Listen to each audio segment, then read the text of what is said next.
Good morning and welcome to this online press briefing by the European Institute of Innovation Technology. I'm Brian Maguire, I'm a journalist here in Brussels. I'm delighted to be moderating this event today, which is focused on the results of the EIT Crisis Response Initiative. This press briefing is part of the EIT's series of online press briefings, reporting on the EIT community's response to the COVID-19 crisis.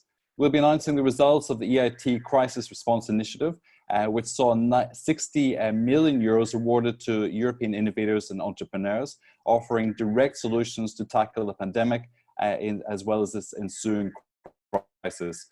Together with Gioia Ghezzi, the new chair of the EIT Governing Board, and Martin Kern, EIT Director, we'll take a closer look at some of the awarded projects and ventures in key EIT focus areas such as health, food, climate, and raw materials, which are contributing to Europe's sustainable recovery. We'll also discuss the role of innovation in tackling global challenges and crises like the current one, and learn how the crisis response funds were used to accelerate innovation in these strategic fields. So we're joined today by Martin Kern, Director of EIT, and Gioia Ghezzi, the new Chair of the Governing Board of the European Institute of Innovation and Technology. Gioia Ghezzi will speak on the EIT Crisis Response Initiative results, how EIT is powering European ventures and supporting innovation projects at the forefront of Europe's COVID-19 response. Martin Kern will introduce some of the innovators and entrepreneurs with the EIT Crisis Response Initiative and explaining why European innovators and entrepreneurs are key to solving this crisis. Just a quick snapshot of who we've got today. We have Carolina Garcia from Digital Control Center for COVID-19 in Spain. We have Tom Sam from Sequat in Finland, and he was awarded and supported by EIT Raw Materials. We have Magdalena Kozlowska with a project is Napiferin, and she's based in Poland, and this is supported by EIT Food, and Melanie Furlan from Soul for All, based in Croatia, supported by EIT Climate Community as well. So just before we launch off with Gioia, just some housekeeping notes. This press briefing has been live streamed on EIT Facebook, and recording will be available on the EIT website afterwards, which you're free to use. And after initial remarks from the EIT community representatives, you will have the opportunity to address questions to the speakers. Before the first Q&A, we'll change your status to enable the use of the microphones if you want to use that. You can put the questions in the Q&A box, which I think most people did last time, but you are free to speak with the microphone if you choose. I will address the questions in order that we receive them in the Q&A box as well. And we'll have some further notes on the Q&A when we come to it later. But for the moment, let me introduce Gioia Ghezzi. And Gioia, 5 minutes for your opening remarks, and then we'll go to Q&A. You can elaborate on some of those things afterwards. So Gioia, this is your first press briefing with us, and we're so pleased to have you on board this morning. So Gioia Ghezzi, the new chair of Governing Board of the European Institute of Innovation and Technology. Gioia, the floor is yours. Thank you very much, Brian, and good morning, everyone. Thank you very much indeed for devoting time to the European Institute of Innovation and Technology. This press briefing is really timely. We want to take the opportunity to showcase to you how the EIT has made a concrete and tangible difference to the response of the EU to the COVID crisis. COVID is still with us and creating havoc across the world and in Europe in a twofold way. One as an illness, of course, and the other through the recession that has induced. We at the EIT took this as an opportunity to really make a difference. We have a mission of using innovation to respond to crisis and to drive growth, and that is exactly what we have done.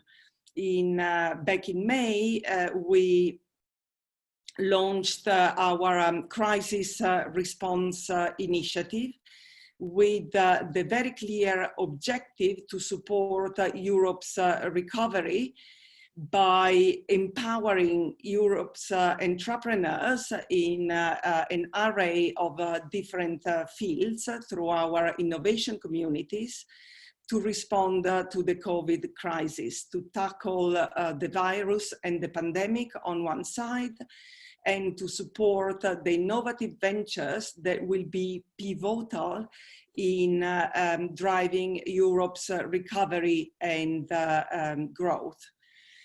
So we think that we should take this crisis as an opportunity to rethink profoundly the way we live and how we achieve growth. We very much believe in a more sustainable way of living. We believe that sustainability and growth can go hand in hand, and that this will be achieved through technology and innovation. The EIT has a proven model. We've been around for 10 years. We know how to do this, and in just a handful of months, we've come quickly to the ground. We financed a number of ventures, and they have very tangible results already, innovations that do make a difference on the ground. I've been really struck by the resilience and the hard work of these entrepreneurs, and I hope that in this brief hour you will be able to have a taste of what we have achieved. But my main message is really that the EIT has been a cornerstone in the recovery of Europe already in these few months, and will continue to play that role in the months to come. So I look forward to spending time with you this morning and hearing the results of what we have achieved. Thank you. Gioia, thank you. Just to say to our journalists, if you want to ask questions, use the Q&A box. You'll see it at the bottom of the screen, close to the share screen button, and just drop your questions in there. And we will ask those directly, or you can open your microphone, request the microphone to be opened as well. Gioia, you've taken over at a historic moment in Europe's evolution, and you're tasked with moving innovation forward at a really difficult moment. How do you think your mandate is going to play out? What do you see on the horizon for your mandate? Well, I was lucky in a way that, I chair an engine that has been driving innovation for 10 years in a way that is very proven. So I think we just need to accelerate what we do. And what we do is create communities, bringing together education, research, and business, very business-minded communities, to bring innovations from ideas to the ground. So the moment is a very difficult one, but we are part of the solution. So this gives us tremendous energy in pushing forward innovation and what we have been doing already for 10 years in a very proven model. And what's your background before you came to EIT? What was your role? Well, I've had a number of different roles in a number of sectors. I've been in business for many, many years, but I've also been very close to research myself. I worked in research in industrial settings.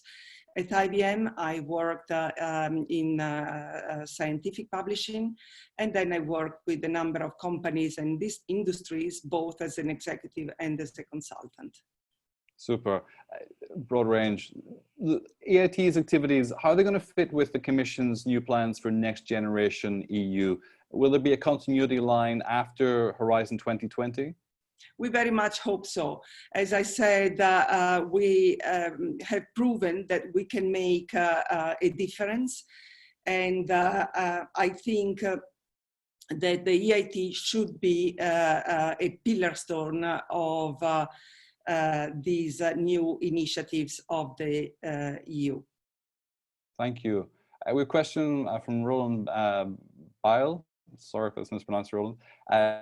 EIT invests in crisis response and believes that the recovery lies in innovation. What are the KPIs to measure the success of the policy? So it's Roland Biles from Trends magazine. Thank you, Roland. Thank you very much for your question. There are a number of different KPIs. Obviously, at the end of the day, we invest in a number of companies for them to bring results to the ground. We are able to showcase just a handful today. Just 40, but we financed, many more, literally tens of different initiatives. And their ability to launch the innovations on the ground to produce actual, products and services in a number of different countries is, at the end of the day, the most important KPI. We are making a difference to the pandemic. You'll hear more about that later from, the medics that are on the ground through one of the of our initiatives. We are also launching a number of different solutions that will, bring new lifelines to the economy. The economy needs to recover, to grow, and it will grow through new business and new initiatives. We have, more than 140 scale-ups in different countries. There are over 60 projects that were selected. But as I say, the key KPI is the results. It's having new products and services on the ground. Maybe it's important to point out that the response initiative, the crisis response initiative from EIT is not just about health solutions, which we'll see from some of our innovators later on. You're taking the approach that, yes, you're dealing with the crisis of the health problem right now, but also you're focused on economic recovery and creating solutions to for example, in the climate section, we have one of the innovators today from the climate section. And so it's not just about health recovery, it's about innovation in the economy as a whole. Is that correct? Absolutely. The EU has taken the stance that it has invested an enormous amount of funds in the recovery, the economic recovery of the Union. And there is also a clear direction to do that by investing in digital, by investing in sustainability, and in a Green New Deal. That is exactly what we do, and we have been doing for 10 years. So we have a lot to bring to the table, and we're doing so already. Okay, we have another question from 6230, which is very Elon Musk way to identify yourself. Thank you for the question nonetheless. It says the investments aim to balance the problems from COVID crisis, but sooner or later the crisis will end. Are these investments useful in general? For example, e-commerce will be as preferable as during the crisis. So basically, you touched on this a little bit, but the investments that you make in innovation now, are these just for crisis recovery, or are we looking at a long-term plan here? Exactly, that's a very important question, and that was exactly one of our, driving principles. Of course, we want to beat COVID, and we are investing real money there, and we are making a difference, as you will hear in a few moments. Equally, though, we need to think about the long term, and we need to think about innovations that will stay.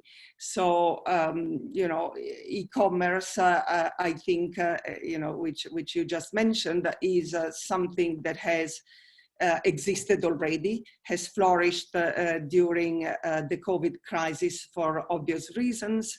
And I think in a large part will continue to be there.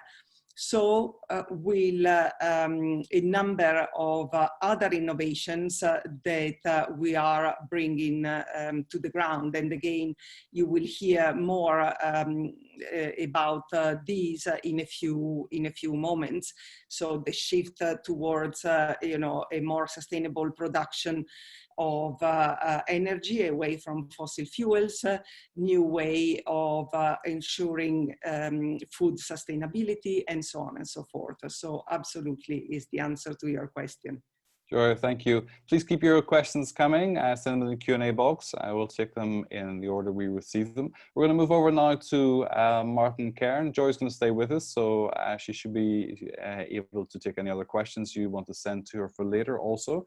Martin Kern was going to introduce the innovation entrepreneurs from the EIT CrisisResponse initiative and explain why European innovators and entrepreneurs are key to solving the crisis. Martin, the floor is yours. Many thanks, Brian, and good morning to all of you. I would like to thank, first of all, the inspiring innovators that we have with us today, but also journalists and anyone out there watching for joining us. So COVID-19 pandemic continues to test us all in Europe very much for our ability to respond very, very quickly to fast changing crisis. It's not just a health challenge which is evolving, but also the economic challenge which comes with the crisis. That's why from the beginning we designed the EIT's response to deliver tangible solution and to deliver them fast and on the ground to make a difference in terms of concrete product services that help our recovery and also to tackle these ongoing evolving challenges, but also future threats. So as a reminder, what we've done since March, we mobilized the whole EIT community to contribute to this challenge. And I'm really happy to give you today an overview of the results of the very specific call, which we then launched in May to distribute additional 60 million euros that we have mobilized. And of course, then to give you also some of the very concrete examples of innovators, entrepreneurs that we have with us today that make a difference directly on the ground from these additional funds. So what sets EIT's response apart from other programs is that all these innovations are focused on real-life challenges, and all of them are examples of pan-European cooperation. And that, of course, is on a broader level, also directly supporting the EU's recovery response through the Green Deal and digitalization. So the aim of all of this has always been immediate impact and also immediate employment and bring solutions to citizens. So now if I look at some of the figures, which you also see hopefully on the screen, so we had 1,500 innovators applying, really, really great response on such a short notice, and from 44 countries. So very, very wide response and interest in our crisis response initiatives. And after the selection and allocation of funding, we now have 207 projects, so meaning ventures funded from 32 countries, which are directly delivering innovations for Europe's citizens. And we also have 62 innovation projects, and then have altogether over 200 partners from 25 countries. We also have a map for you where you can see the geographical spread, and I think it shows extremely nicely how the response came from all over Europe. And we have a collaboration in all of them between entrepreneurs, researchers, innovators to bring those solutions that we need right now. Now it's time that you can meet some of them. So I'll be happy to introduce some of our entrepreneurs and innovators. And we have brought to you two of the innovation projects from Spain and Croatia, and two ventures from Finland and Poland that we have supported. And I'm very happy that also three of them are women, which means it shows very nicely that EIT's strong emphasis and support we give to women entrepreneurship. So let's start with Caroline Garcia. Caroline, you're from the Digital Control Center for COVID-19, supported by EIT Health, and you are part of a team of researchers in Barcelona's hospital clinic. So absolutely in the front line on the COVID-19 response. And your team created an artificial intelligence tool capable of analyzing in real time data points of COVID-19 patients. So you literally, with this innovation, saving lives. So Caroline, can you tell us in a nutshell how that tool works and also how it was originally conceived? Hello, everybody. First of all, let me thank EIT Health and all the company for this opportunity. It's a pleasure to be here with you and to share our results because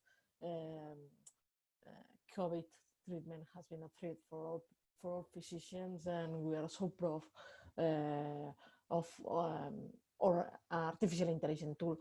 Please, can I share only 2 slides with you to show how our tool works, because maybe it will be much better and easier to understand. Here you can see my, yes. So what we have done is identify that patients with COVID have various clinical complications, and these clinical complications have distinct analytical patterns. So when we have our hospital full of patients with COVID, and we admitted more than 2,000 patients with COVID, imagine the dimension of the challenge that we have worked with. No?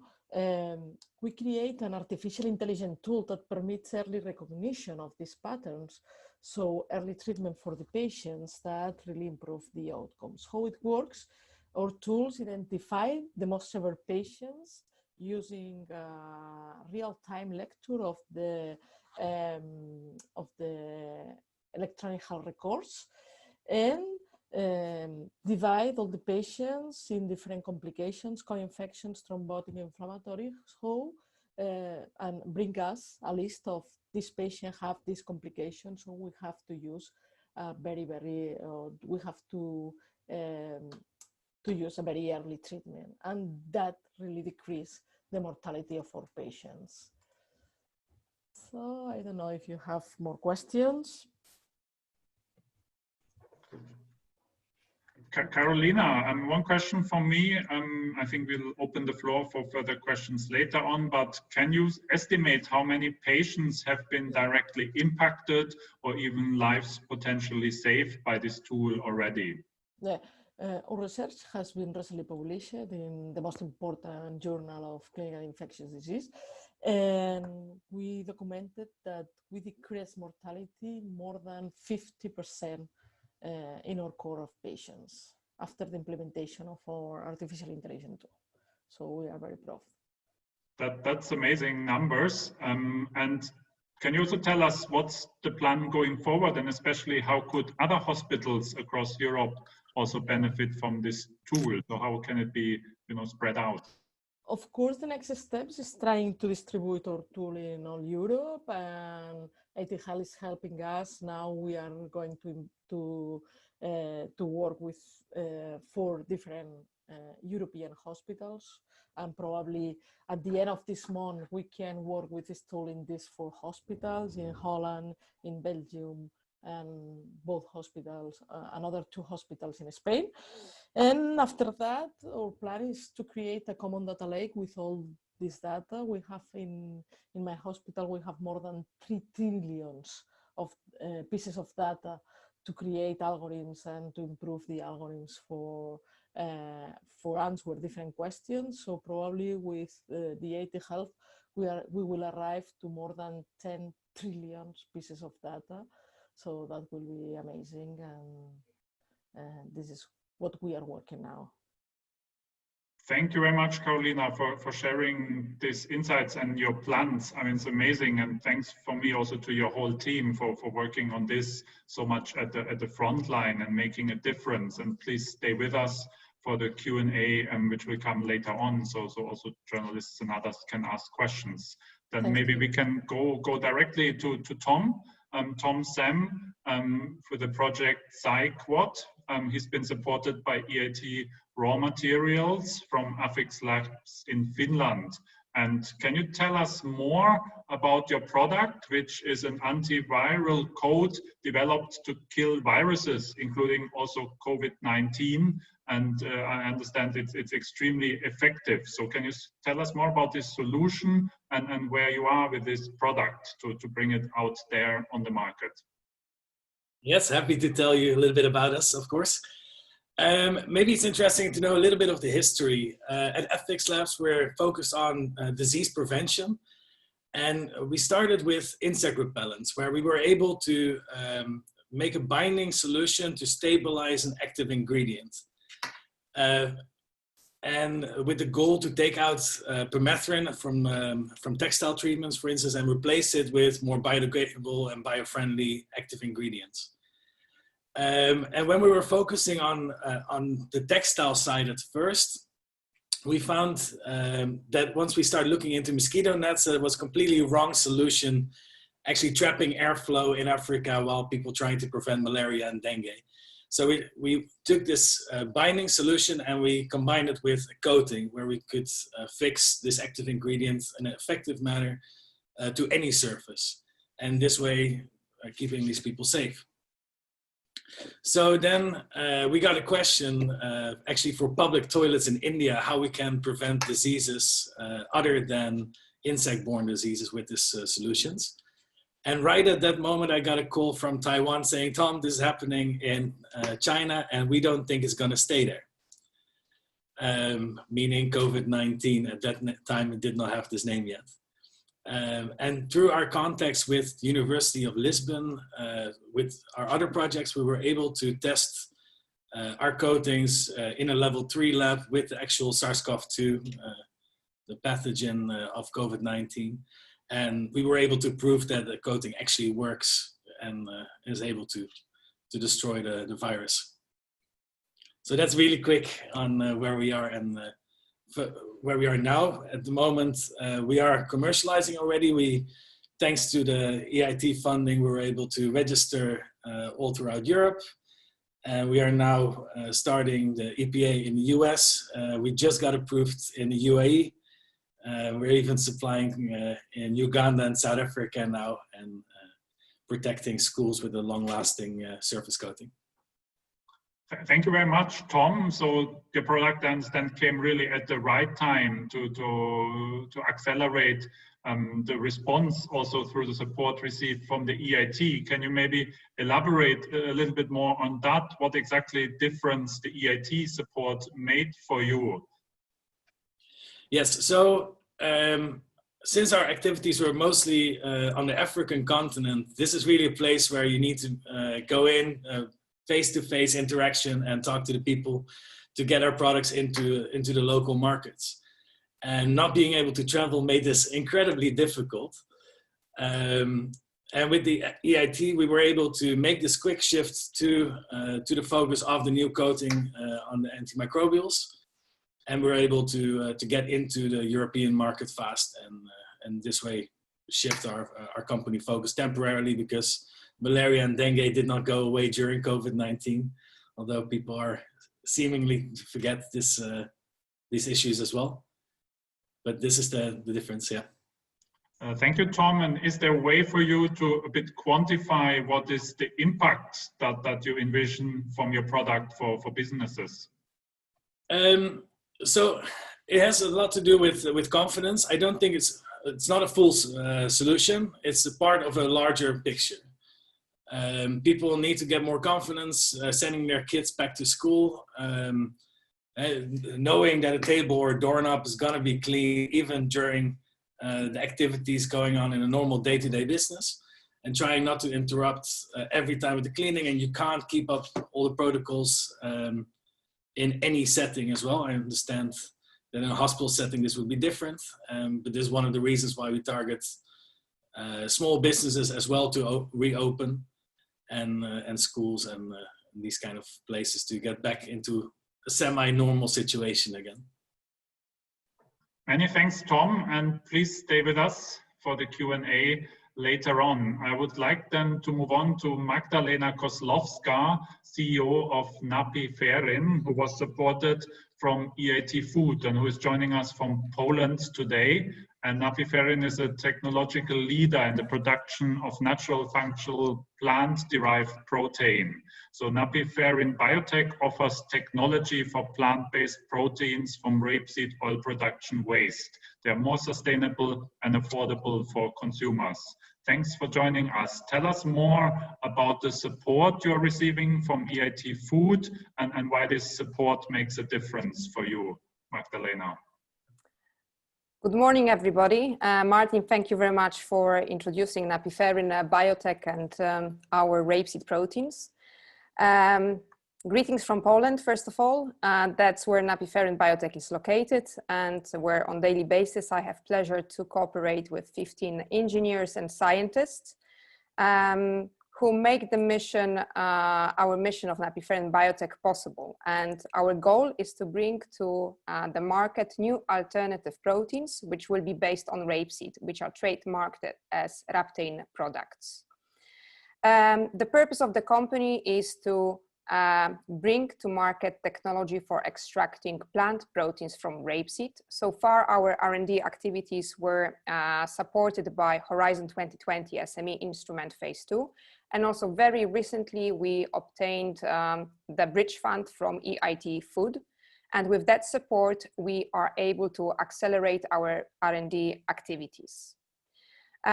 First of all, we obtained this support from EIT Food because we provide a solution to a really existing problem to food system. So as you know, as you all know, food crisis is coming and people will need more food and more proteins. And yeah, the current planet is not able to tune into the beat of growing demands of people.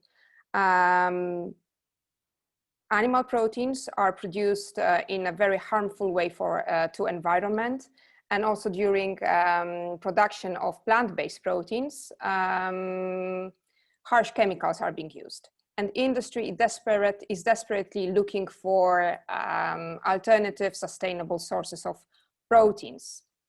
And here comes the solution of Napiferin Biotech. Our concept is very simple and sustainable. So what we do is we start with rapeseed, which is also known as canola all over the world. That's an oilseed crop known for oil production. We take the side stream waste, which is generated during oil production. This is called rapeseed cake. I hope you all can see that. And it is currently used as animal feed. And with our patented technology, we are able to upgrade this waste into food quality. And with that, we are able to generate two nutritional rapeseed proteins products, Raptain products. And they are highly functional, nutritional, and they will be used by food industry as food ingredients, thanks to unique functional properties, which is, for instance, ability to solubilize, to emulsify, to foam. So you can imagine numerous food applications like nutritional bars, smoothies, desserts, etc. And yeah, we are very happy and pleased that we received the support from EIT Food. And thanks to that support, we will be able to speed up our activities and to accelerate yeah, the process of bringing two novel alternative plant proteins to food market. Thanks a lot, Magdalena. I think you explained extremely well, also for non-experts, what difference the rapeseed protein will make also compared to others. Can you maybe explain a little bit more how you expect your business to further develop and when really this could be happening in food products and also help to reduce food insecurity and really be applied more widely? Yeah, sure. So first of all, how we want to bring this product to market, what is the business model of Napiferin? So we are a technology provider. We will be licensing our technology package, which is proprietary and patented in all the countries where rapeseed is grown.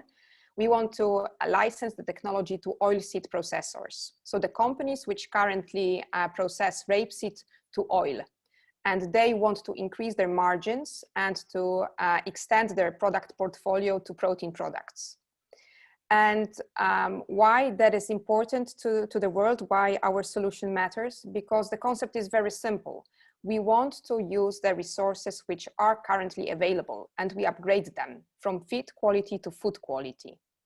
So our solution is sustainable, and we already confirmed that there is a huge interest from industry, from food producers, and they would like to have rapeseed proteins just tomorrow. But we need still to focus on activities on further development of technology and on acceleration of regulatory projects, activities, etc. And with help of EIT Food Bridge Fund, we will be able to do that. Thank you very much. So I think it's a great example of support and a venture that not only commercially can be successful, make a difference, and hopefully we helped you to get through this crisis, but also one that's sustainable and has very positive environmental impact. And that's exactly the type of companies that will be critical for Europe's response and recovery.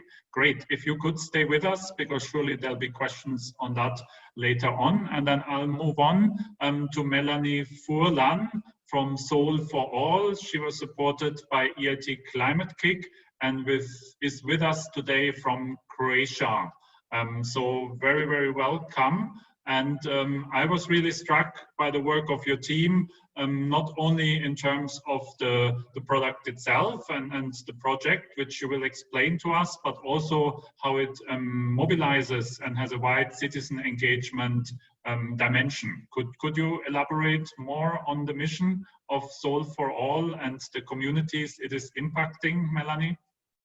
Yeah, of course. Well, good morning, everyone.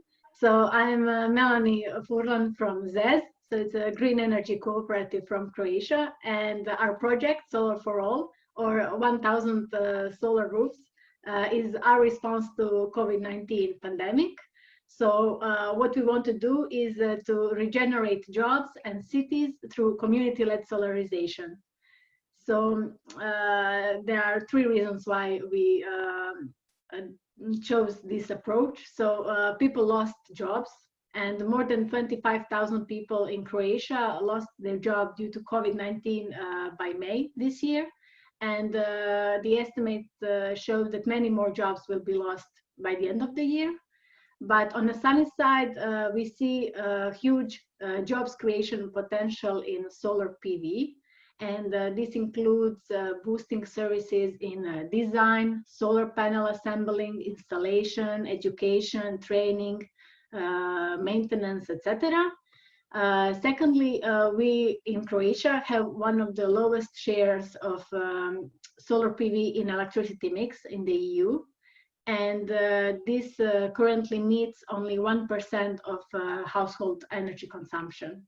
So also the energy dependency of Croatia is high. We import half of our annual gross energy used.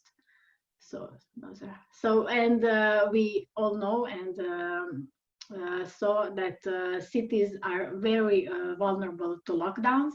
And this is especially true if they depend on importing resources such as food, energy, health services, etc. So, but on the sunny side, we saw that in Croatia, most of electricity can be produced locally.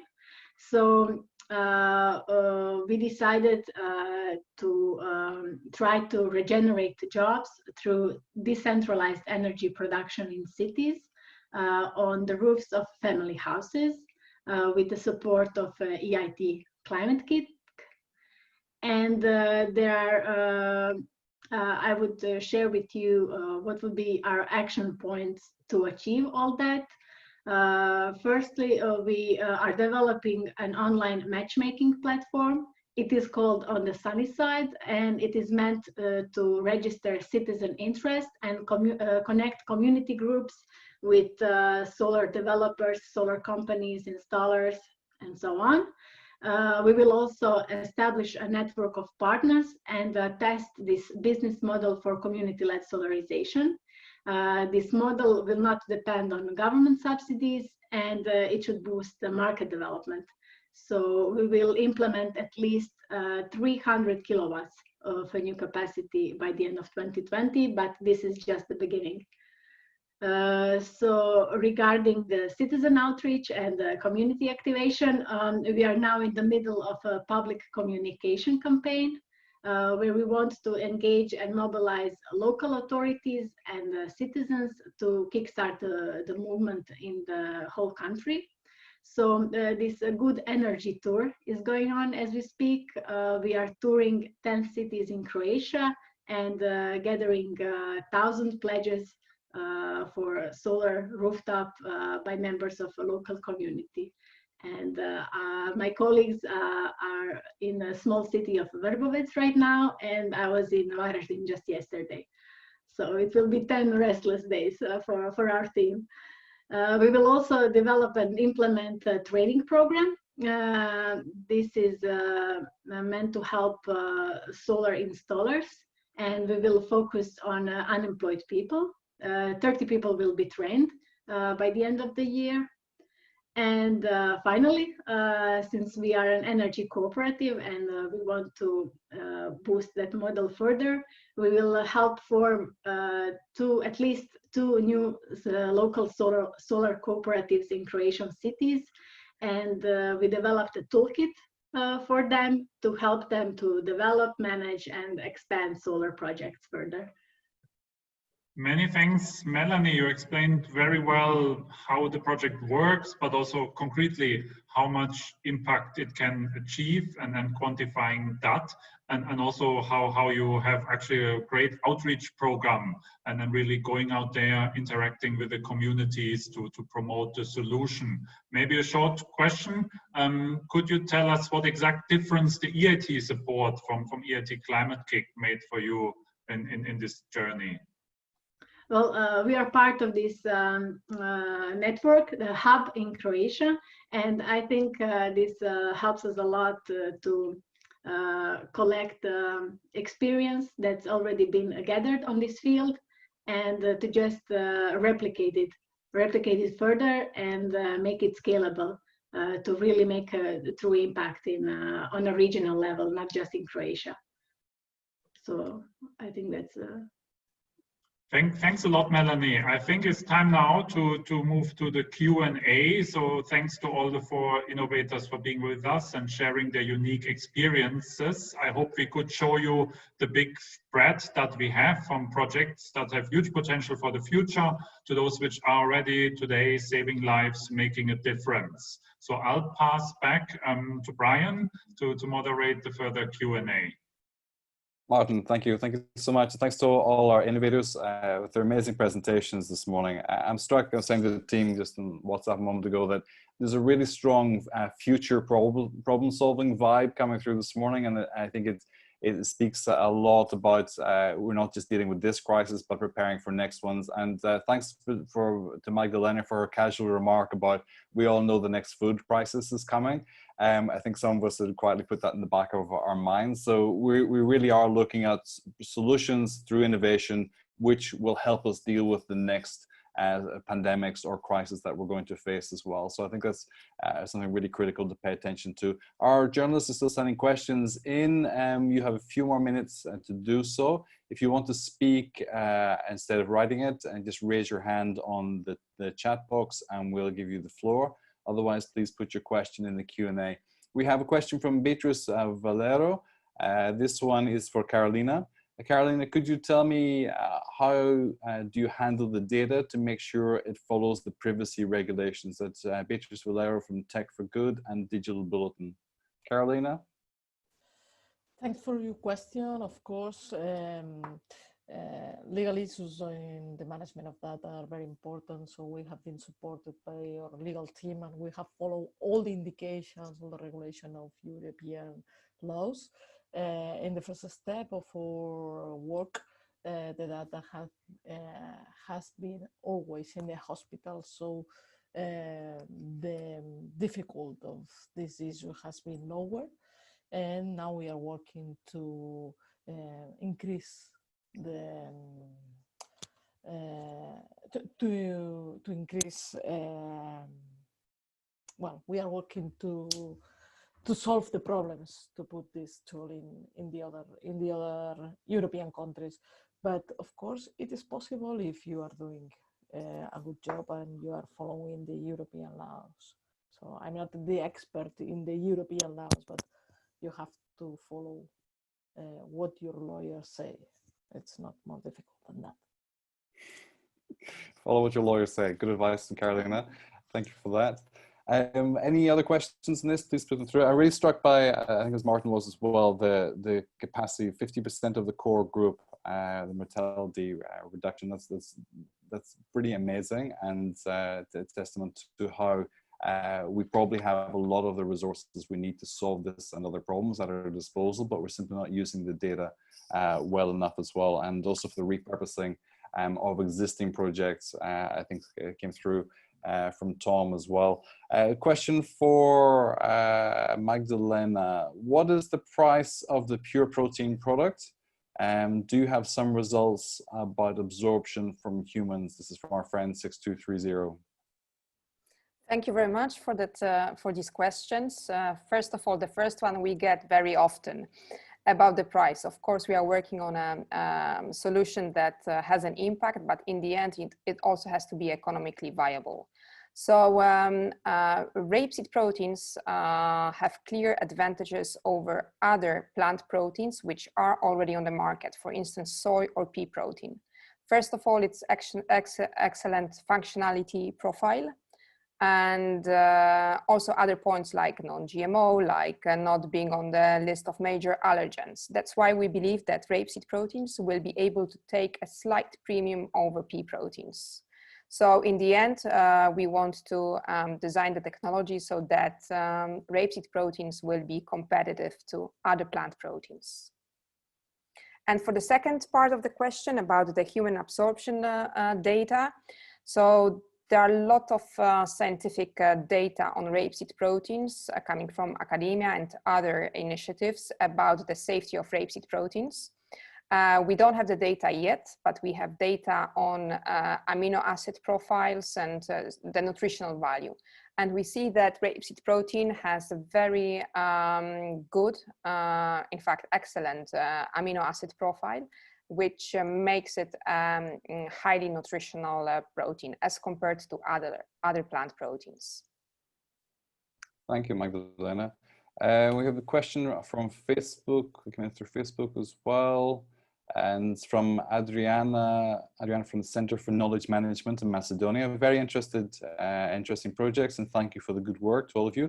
I would like to ask how Zest, I'm sorry if I mispronounced ZDS, plans to generate revenues. Whose company was Zest? Yes. Yeah, hi.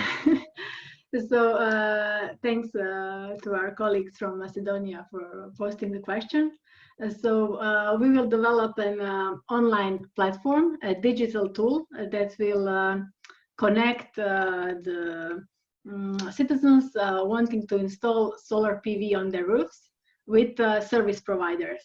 And we are there to facilitate all this process and also help educate the wider audience and really boost the market. And I believe that this will help all the actors who are part of this value chain to generate more revenues and to make this solarization finally happen in Croatia, because it's really going slowly, it's going step by step, and the market is still very small. Thank you for that. Last chance for any questions. We want to respect your time, so we're going to wrap up in just a moment. Just to say, we have two small announcements for you as well. So in October, stay tuned to the next couple of weeks for a press briefing in October, where we have news on the plans for the EIT's new innovation community and the cultural and creative sector. If Martin wants to add anything to that, he's very welcome to do so.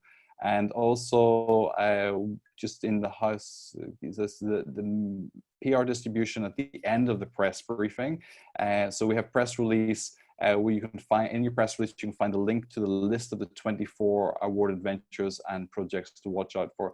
Today we featured 4 of these projects. There are another 20. We're going to highlight some of these at various, they're in different stages of development, so we try to choose ones from different sectors and which are more mature at this point.